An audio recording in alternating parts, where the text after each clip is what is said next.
Well, as you know, it's a delight again to have the opportunity to be with you. I'll sit here. I hope that, it's way too light up here because I can't see you, and I don't like that. Because again, I don't like this idea that it's us talking to each other, but that it's us talking to each other. Nikos, where are you? Where did you go? I can't even see where you went, but of course that couldn't have been a nicer setup for this conversation. And I think it's just an absolutely perfect wrap to the couple of days here. I actually wonder if we might start with the slides that you sent me this morning, because I think it's a nice connector to the last talk.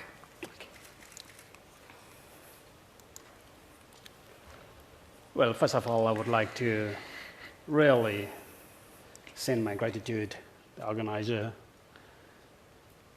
Sandra, who kindly invited me all the way from Bangkok to Barcelona.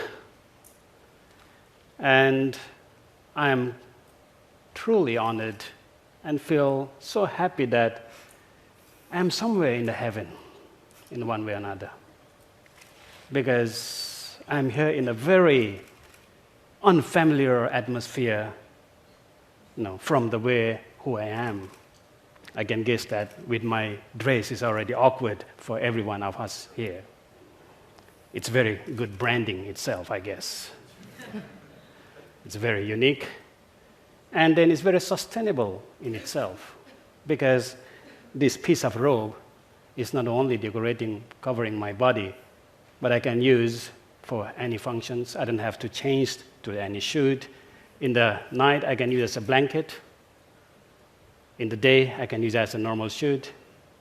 But when this getting old, by my practice is that I use as a bed sheet.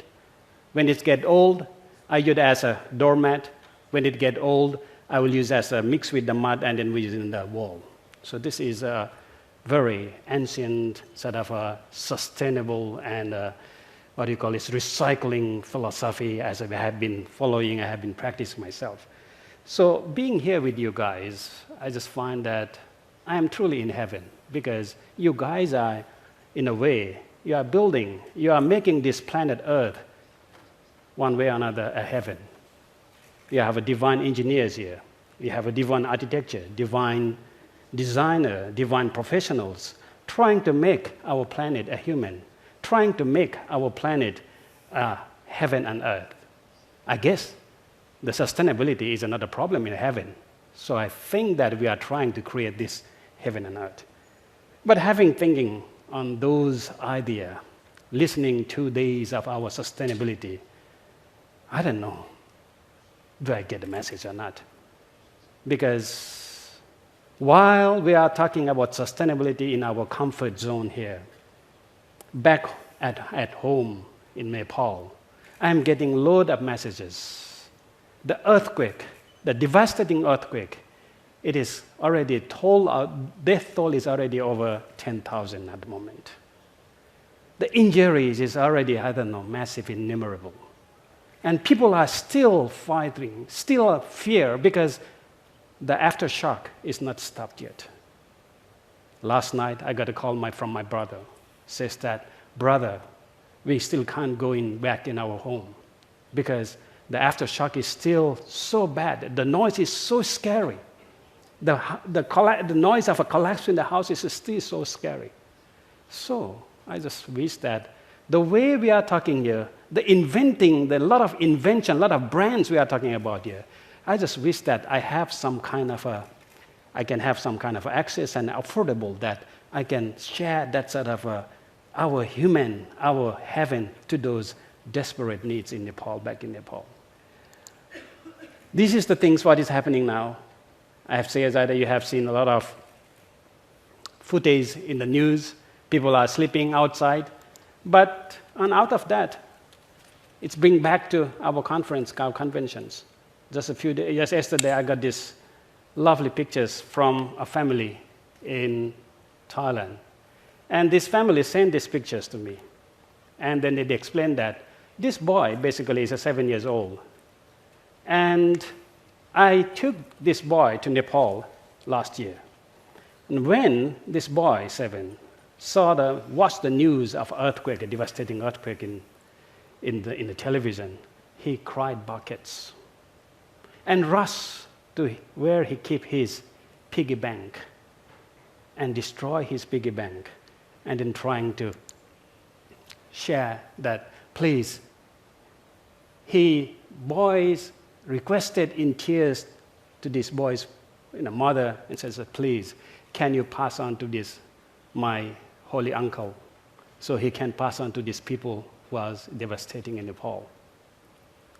Seeing that sort of actions, that boy's little girl, sister, Kate, who is only 4, also cried buckets and then rushed to her piggy bank and then trying to open, which she couldn't open, and then asking her mother that, please pass on to the holy uncle so I can give it to the people. Talking about sustainability, I think this is a very good example. We are talking about sustainability, we are talking about all these brands, but how can we plan that kind of innocent and very pure human heart kindness to those kids, the future generations? A lot of things when you talk, when we really consider things, we always think that that's not me, that will never happen to me. Oh, poor thing, that's all we are always thinking about. But these kids, they don't know anything, but they saw that. They have that passion for compassion. And then how can we build this kind of a passion into compassion in everyone's heart in this world? I think this is a very strong message we need to take in this sustainability. So I think as we close today, there are a couple of things that I want to leave with you, and we'll ask Phra Neil to speak some more on. But a couple of them were so nicely set up by Nikos, and one is that we are existing at a time in history that is that dividing line before the internet and after the internet. And there's something really, really powerful happening at this time that is caused by the enablement that we have of being more and more aware of the world around us. And I spoke about it at the beginning, but it is part of the reality of the changing landscape that we all are working in. And it's leading to more of a self-awareness and self-reflection. We talked about, at the beginning, the pain that comes with that and the difficulty and fear that comes in with that. And yet, we are by nature, as children, compassionate as humans, and somehow or another we are taught to get outside of that. And I think, again, the thing that gives me hope and excites me is the fact that we are learning bit by bit to be more mindful of the world around us and our role in it. And I'm excited by that. We talked in Bangkok about systems thinking and how that's catching hold in the United States as a tool for understanding and making sense of complex realities of our world. We talked about the growth of the practice of yoga, yes, and how that is inadvertently creating a new movement of self-awareness. I wish you would tell us a little bit about your perspective on the Buddhist perspective on mindfulness, and both how to develop it as an adult and what to do with it. Well, I guess that we can't get away from the word, especially the modern mantra of mindfulness, I guess. The mindfulness has grown, and then it has gone to every field and everywhere. In all this IT business, all this lawyer, and everywhere they are talking about mindfulness. And of course, the business people here, and you need to have a mindful. You have to be mindful. Because that's the same question people are asking from the beginning, the first I came here, and then people are, you guys are very intrigued with my presence here. And they're asking that why I am here in this sort of a firm. Do I do any business? No, I don't know anything about business. And then I am not even a religious businessman. I don't do the business, and I don't do any kind of a propaganda of religion. I don't sell even religion. Although my life is fully sort of, it's a religious life. But as being a Buddhist, I don't know, it is a right term to say a religious life. And my answer to many of the questions which I've been asking, that why I am here, I said that, well, you guys are business.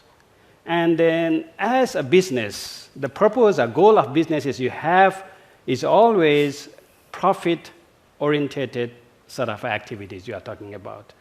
Of course, if you are doing business and you don't get any profit, or you are just making enough to live, do we still call it business? I doubt it. So in a way that your goal is that to make money.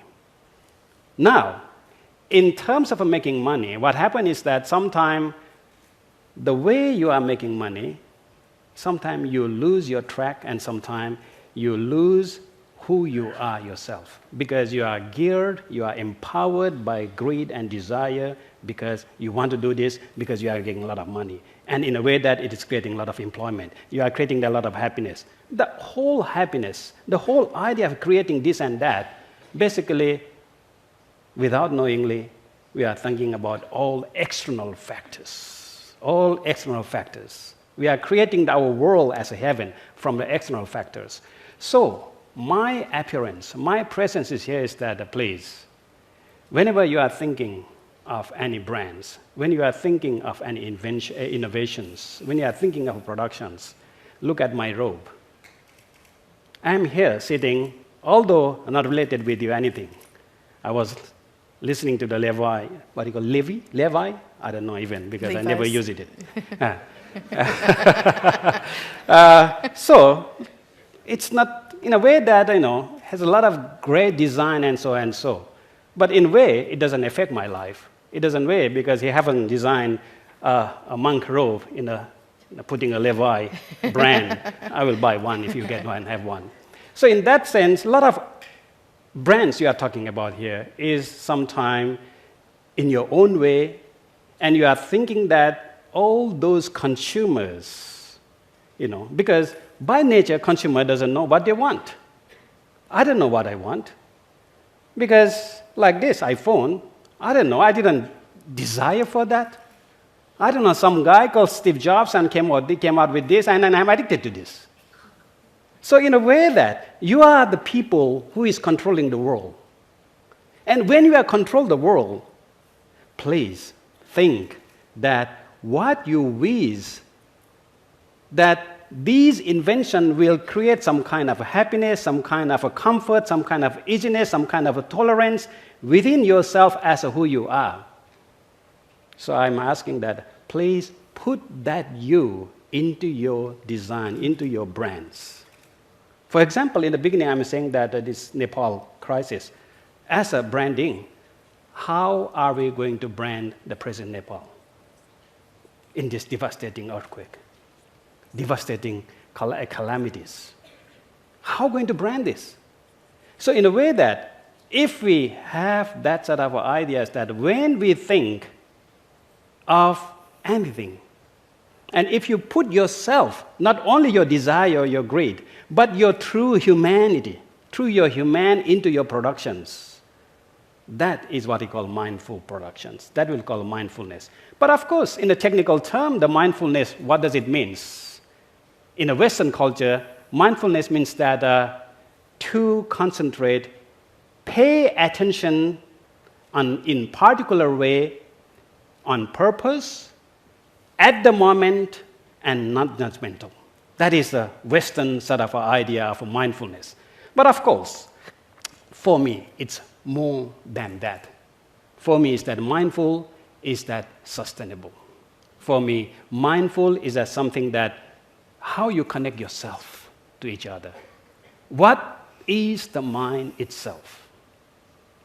In the Buddhist terminology, Buddha says that the mind is something which makes sense when your eyes or whatever your senses have that contact with something which is the outer senses, the outer objects, and we make sense of that.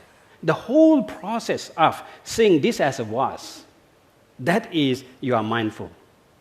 If you are not mindful, what is this? You are trying to question all about that. So therefore, if you have that sort of knowing where you are standing, knowing that your balance of your greed, conceit, your productions, and the real humanity, And then if you are bringing back that sort of a balanced life, that sort of a true humanity, and that is what he call mindful. So mindful doesn't mean that you have to close your eyes and then ignore what's going on. Mindful means that every breath you take, everything you do, you have your heart into that. Because whatever you do, if you are hurting your heart, it means that you are hurting your others. Don't forget that. We are human beings because there is another human being. Without that, without other human being, we wouldn't be human. So therefore, whatever you think, always think of other human. That's why your sustainability is so great. Your sustainable brand is so great. You are putting a lot of passion into that. But I would like to say is that the mindfulness means that to put compassion on top of your passion. I can't tell you how much it excites me to just think about it. I'm just stepping back and thinking about the fact that we are blessed with your presence here because of our colleagues in Bangkok. We are blessed with Nico's presence here and his contribution to this same conversation through our colleagues in Barcelona. We have colleagues in the United States that are contributing to this dialogue, and also, of course, the colleagues from Spain. And the exciting thing is that these ideas are catching hold from many different directions, and reminding us of something that we came to talk about in San Diego last summer, which was the notion that our economy is not a law of nature. It's something that we constructed as humans. Absolutely. And we can change it in the same way that brands can change the aspirations of society. Absolutely.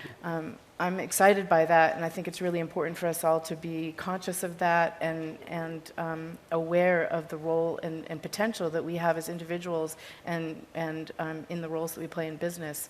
I'm excited by the conversations you are having in Thailand about rethinking the economy. I know you've been very involved in this conversation about gross national happiness and about the sufficiency economy in Thailand, and I wonder if you can talk a little bit more about what you're imagining and the conversations you're having and working on around what the economy of the future might look like and how we can build on, as Pedro Tarak said, from taking the best of the governance structures. Yeah. I guess that being a monk, sometimes it is very difficult to think about the business and the brands. And especially when you're talking about the gross national happiness, people always think that I am the symbol of a gross national happiness. I am the symbol of a self-sufficiency or kind of a sufficiency economy. But actually, I do have my own heart. I do have my own desire. I do have my own greed. The only thing is that I'm trying to restrain. So sometimes I think that when you invite a monk to your business, I just hope that I'm not spoiling your business to become a monkey business. Because from the side, I don't know anything about business. I'm talking about the business, which is your expertise. So I just hope that I'm not making your business a monkey business anyway. So when we think about the business, the whole idea of branding, I guess that the whole idea is that we are doing everything within our power in order to create this world more sustainable, we are creating this world more livable. So when you think about sustainable and happiness and so, we always basically think about some kind of a creation, some kind of a productions. But I will say that we are so proud when we invent something. We are so proud when we are able to have this bottle of water. But look at carefully, contemplate it carefully. Is this something we are creating new? No. We are just redesigning. We are just bringing things together, reassembling to a new thing. So therefore, in this world, I would say that there's nothing new. It's all kind of we are using it in a different way for a different purpose. So if we know that truth, if we know that philosophy, which is the absolute truth in this world, so in a way that when we do something, it is not only achievement in terms of things, but the achievement, what you get is that you are the one who designed it. It's a psychological achievement. It is a well-being of your mind. And that is what you call happiness. But I have a big problem with the happiness from the Western point of view. Sorry. Because I guess that only one Asian here. So I'm the minority. No, there are a couple of other Asians here now. The problem with the word happiness. Because happiness, as you say, as you know, it is rooted in the Latin word hap. The hap basically means that pursue for the luck, for the fortune. So in a man, it means that your happiness is always rely on something else which you have always pursue for happiness. When you are pursuing, when you reach that, I don't know. Because you are always at a pursue for happiness, pursue for happiness. Even you got it, you will still have to pursue on. Because there is no end of that. But the happiness in the gross national happiness, GNH, is a different thing. Nowadays, you have indicator and this and that. But to be a very simplify the word happiness here, I would like to say is that happiness is actually from the Sanskrit and Pali. It is very easy. It's the same word as unhappiness or the suffering. There is a word in Pali or Sanskrit called sukha and dukkha, which is all Pan-Asia uses those same word, just like in English. Happiness in everywhere. Sukha and dukkha. Basically, su is a prefix and du is a prefix. Means that du means easy. Du means that difficult. Su means easy. The very important heart of this word is the word kha, which means that tolerance, patience. So if you see that, take it easy. I can't stand. That is the philosophy behind the happiness and suffering. If you can't stand while I'm talking, you are in the hell now. But if you think that, take it easy, it's enjoying, you are in the heaven now. So the basic philosophy behind the happiness and suffering is that whether it is ease or whether it is dis-ease. So if it is dis-ease, then it's going disease. Then it becomes more problematic. So therefore, the happiness, from my point of view, is that how can we change our perspective, our understanding, to any situation where you are. And then you can change that perceptions, the situation, you can be happy anywhere without pursuing for happiness.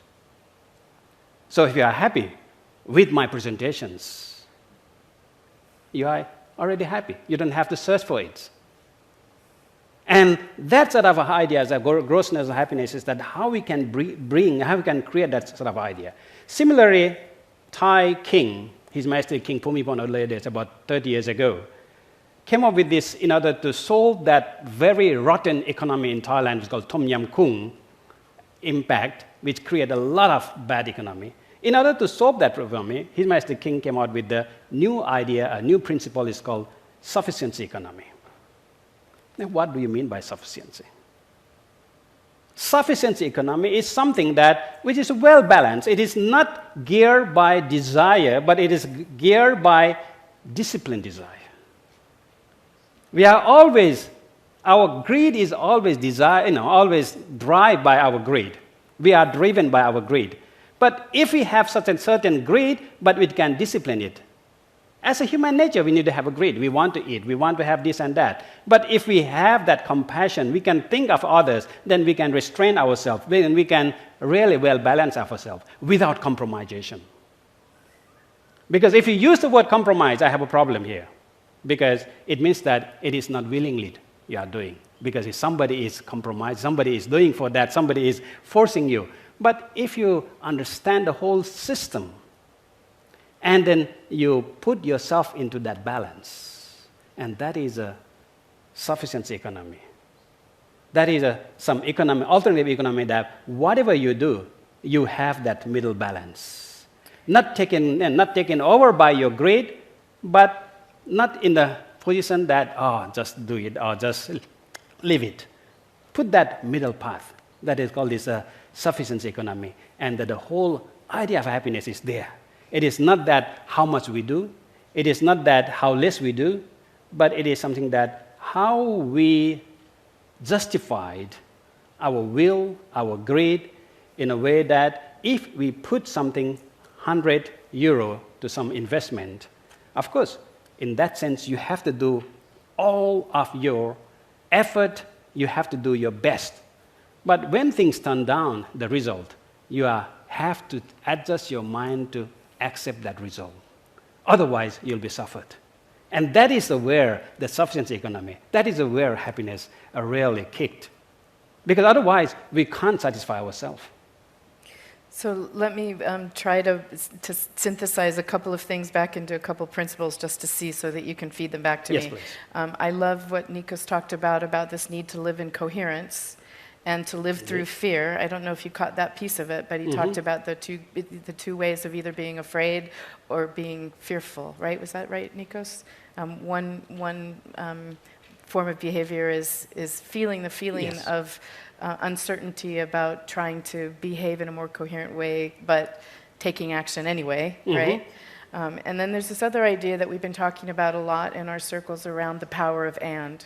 And I think that particularly as companies are now looking to try and figure out how to wrap their arms around the notion of whether or not to settle for compromise, that they're wrestling with, is it profit or sustainability, for example? And so I think your idea is that it's the power of both. Don't compromise, but grow the circle of design constraint in such a way, or constrain the design, as Paul said, right, in such a way that you get more creative. Yeah. Does that seem right? Yeah, that's right. I mean that it is not kind of a compromising, but how can we bring that sort of a good intention from our inner heart?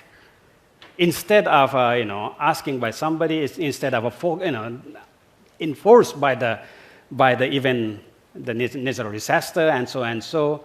But if whatever we are doing it from our heart, just like those two kids. Nobody taught them to do kind of to compassion those victims, but they came out of their really heart, their pure heart. So if you can develop that sort of a heart to our future generation, to every individual of us, I guess that whatever we do, whatever creation we create, that will be a sustainable creations. That will be something that are human creations, and that is what I mean by the sufficiency economy in that sense. It doesn't mean that you have to be certain using this principle, that principle. That principle is divided on just like this idea is global, but when we use it, you have to use it locally. So in a way that think globally but act locally, or kind of a globalization, is the whole idea behind this sufficiency economy or the gross national happiness. Oh, that's a whole nother conversation, which I want to get to in a minute, I think. But let's see. Again, just to reemphasize this point, that I think it's not necessarily about teaching future generations to be more mindful, but about teaching us to hold on to the mindfulness that we are born with throughout our life. And you talked about developing that in future generations, but how do you recommend we work to develop that, a practice in ourselves, so that we don't forget that and we don't let go of giving ourselves permission to question those things that ask us to disconnect ourselves from the compassion and connection that we naturally are born with? Yeah, of course. I guess that if we look back to our life, we have grown up to this level. We are now parents in so many cases. And look at our own life. How can we survive up to this day? Isn't that because of the compassion of our parents? Isn't that compassion with the society, with the world? We are learning everything from the society, from the world. So in that sense, I guess that if we go back and look back at all, we feel gratitude to everyone who make us. So we are here not as a single entity. I have been hearing the interface, I have been hearing so many inter this and inter that. But the whole idea of inter is that I will say that the interdependency is the most important part here. And if you understand the interdependence, you will sort of see the value of your existence on dependency of others. So when you internalize that, your life is not as you think. Your life is not independent, but your life is interdependent. Then things immediately change different way. Because whatever you do, it is not for your self-gratification anymore. Self-gratification could be a reward, but it has to be based on others. It has to be based on what you depend on. So that's why who you are is actually, is everything here. Once, to give you an anecdote, once I was in America, and then some family there, they asked me for some ceremony. And the ceremony, they do that as a monk ritual. And then they say, what is this merit making for? What are you doing for this ceremony? Said that my relative, my parents died 1 year ago, so I want to dedicate this, whatever he is doing, to the deceased parents. So I said that, oh, I see. So you think that I am a, postman or what? Sending things to your parents who is already dead. I said that is one way of very local Asian way of thinking. I said that, sorry, I think I am not a postman. I can't send things or whatever you want to send to your dead parents. I don't know where they are, and then I can't travel through the time to the next world. So, but whole idea of what you are doing is actually recognizing and knowing the gratitude of who you are, because when we become us, when we become me, it has some kind of a, what percentage of my father is with me, what percentage of my mother with me, what percentage of my brother, and so and so and so, which create whole as me. Actually, there is no such thing as a me. We are just copycat being all those things, and we involve it. And then we think that it is me. So if we understand that, in fact, who we are is actually, we have been dependent on so many other things, and then if we do something bad, if we do something wrong, if it's something creativity, it means that it is involving everyone around us, and that is how we should think, I guess. And that is what we call compassion thinking, creative thinking. How many of you know the concept of fractals? Some mathematicians a little bit, or scientists. I mean, it's very exciting a fractal. I don't even know whether it's a biological idea or not, but it's about the seed of an idea that scales. And I think this is an example, or a chemical or biological construct, right? That scales. And this is an example of an idea that scales not only to our personal individual connectivity, but in terms of how we behave in our organizations. Yeah, so that's why the holistic approach, kind of a well-balanced approach, what we are needing. Yeah.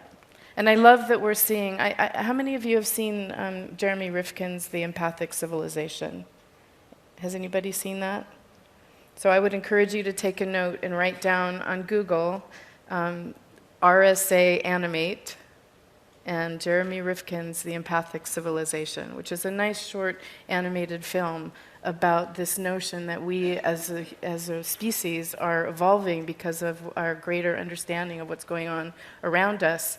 And I think that you can see a reflection of that in the collection of conversations and presentations that we've put forward this week and in our conferences around the world, that the kinds of conversations we're able to have now are so much different than they were even 5 years ago or even 2 years ago. Yes. And things that I couldn't have imagined having this conversation in a business setting 2 years ago.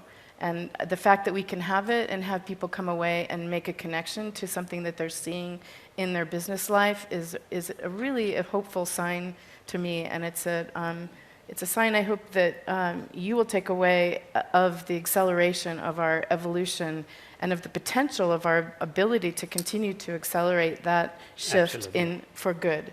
And that excites me. Yes, indeed. So I'm so glad that, I'm not making your business like a monkey business, just a monk and business, and then make it a monk in a way that mindful.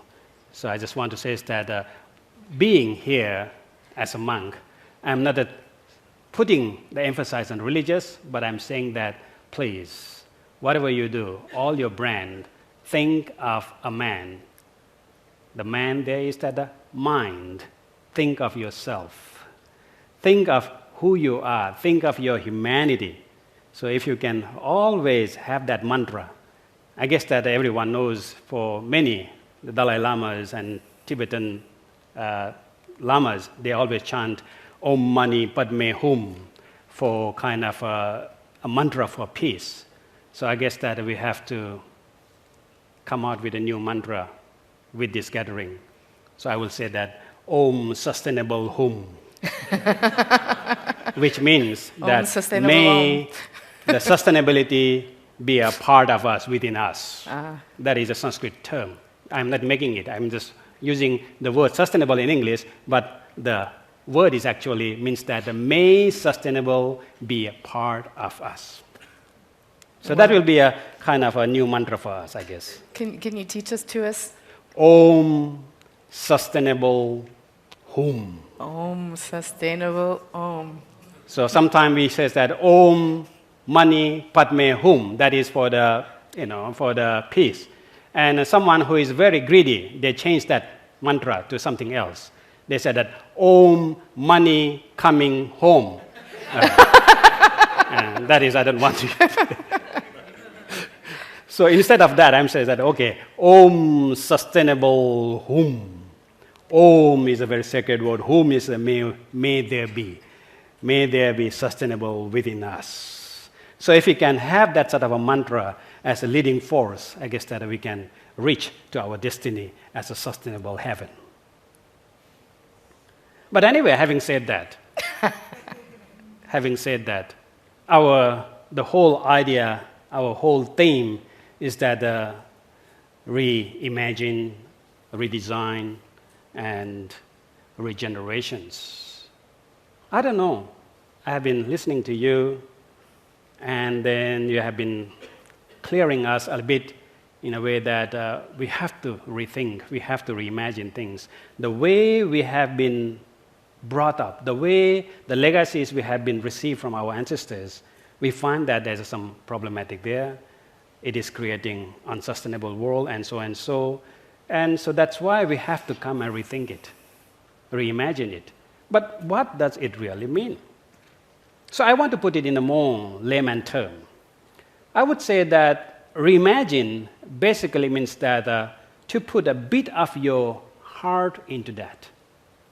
Because when you don't reimagine, you are forced by your greed. You are forced by the system. You are forced by so many things. And along that, you lost yourself. So reimagine means that have that sustainable view onto that and sustainable emotion onto that, whatever you are doing it. If you put these two things, sustainable view and sustainable emotions, and that will be, I will call reimagine. But that is a whole part. But you have to yoke that sort of a two reimaginations with the redesign.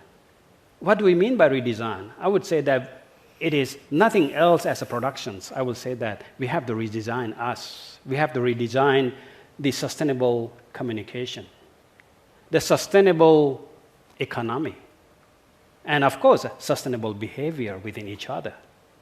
So if you have that sort of a redesign in a sense of every daily life, then we can have a regeneration, regenerate something new out of that. That is our sustainable mindfulness and a sustainable product in a way that it's become a new us. It's become a new you, a sustainable us. And that is, I see, as a very appropriate explanation of the theme of this conference called Reimagine, Redesign, and Regenerations. So I hope that by the end of this conference, you go back with a new you. Not only go back with that lot of knowledge of sustainable productions, but I guess that you go back with a sustainable mind. You are able to think something more productive. You are able to think something for the good of others, at the same time not losing yourself and not forcing yourself. And somehow with a new practice, yes, because this is a journey forward. Yes, it is a part of us. It has to be not only come and talk in this kind of conference, but it have to be in every breath we take it. So that's why let us practice that Om Sustainable Hum. breathe in, Om, sustainable hum, breathe out, Om, sustainable hum. So if we can try to sort of warn that all the time, I guess that one day we can turn this planet to our heaven. Om, sustainable home. We have just a few more minutes, and I would love to take the opportunity to invite anybody who has questions that they would like to pose to Phra Neil. Yeah, I have You have a 5 plane books to catch. here. Oh, okay. I have 5 books here. So whoever asks question, the first come, first serve. I will give you a one reward. Can you turn the lights on the stage down just a little bit so we can see the audience a little bit better? Yes, please. Guy? Guy, yes.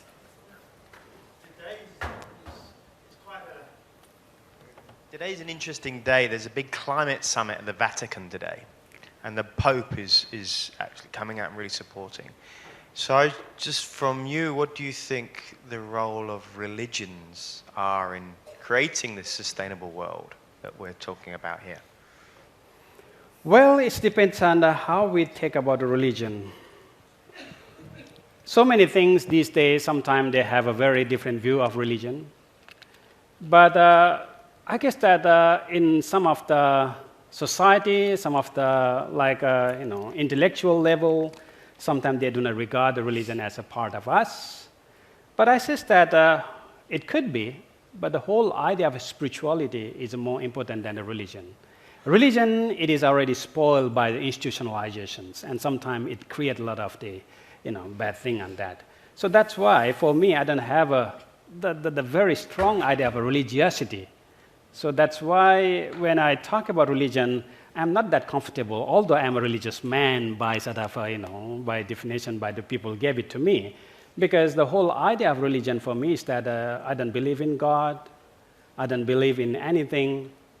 That is a very difficult part for me, and a very difficult part to share with others, because the whole idea of what I believe, or I couldn't say the word believe, what I take as my part is that the Buddha, and that Buddha means that the knowing. And the knowing means that awakening. Awakening means that you don't believe in anything. You have to experience. The sustainability is not a mantra, the sustainability is not kind of a philosophy, but I will take as that's a part of us, who we are, how we become. So that's why that being is that religion for me. So being in that sense. So how do we develop that sort of non-religious view will be my answer for what you talk about. Again, what you asked. I don't know, maybe it's not a If I could just add to that, just from another perspective. And you can have one book for that. I would say that this is a topic of conversation that is really coming up a lot in our circle globally.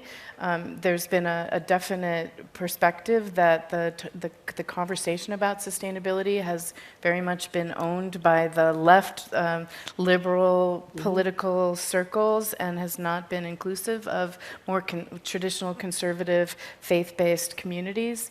And I will tell you that one of the things that we've been very intentional about is trying to create space where people of all worldviews and perspectives can come together. And I really believe that this idea and this work around sustainability has the capacity to be that thing that binds us together as humans and helps us remember that we're all on the same boat and that we sink or swim together, and that we need to learn how to respect and listen and learn from each other and get beyond.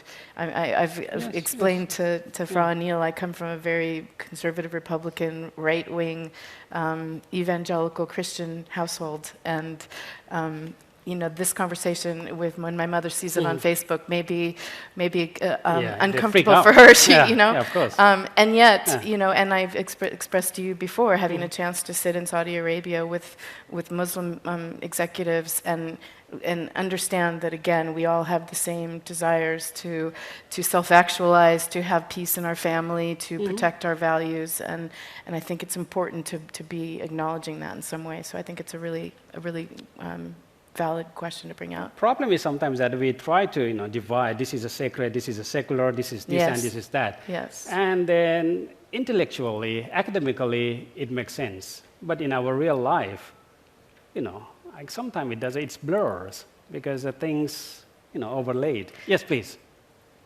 Pablo gets a book. Pablo, Argentina. Pablo Suelto. Yeah, second book for you, even before asking. Okay.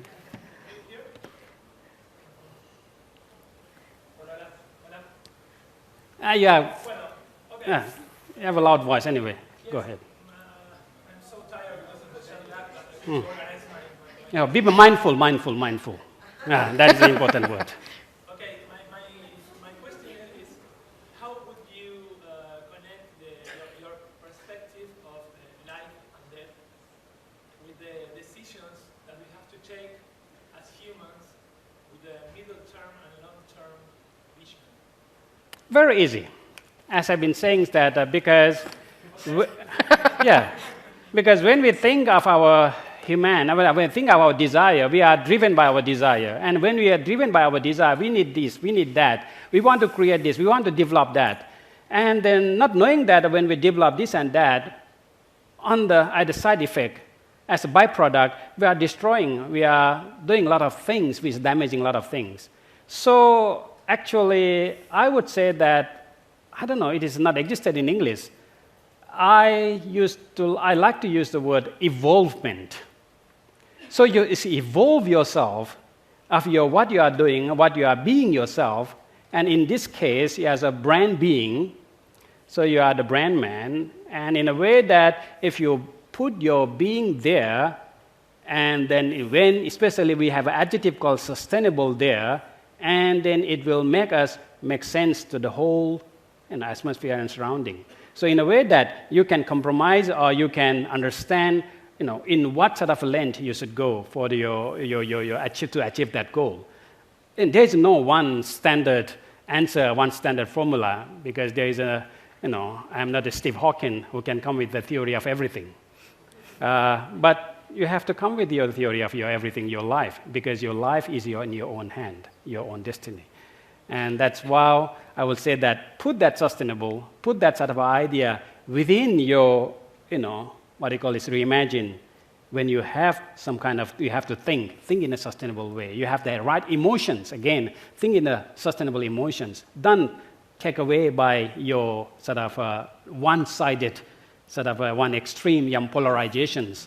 And in that sense, it will polish the way that how you behave, how you do your economy, and then how you communicate with other people. And with that sort of behavior, and you will have a new you in a way which is more acceptable and it is more sustainable. And that's how I would say. Yes? I know we're out of time, but can we take one more? Joanne? Yes. Yes, no? You have to have a flight to catch also. Yes. Who's watching Phra's time? Okay, one more question. Okay. I will be very short. I'm not sure if it's fair because I'm also from Argentina. So thanks. If, say we all meet in 300 years from now, and we look back to this moment in history,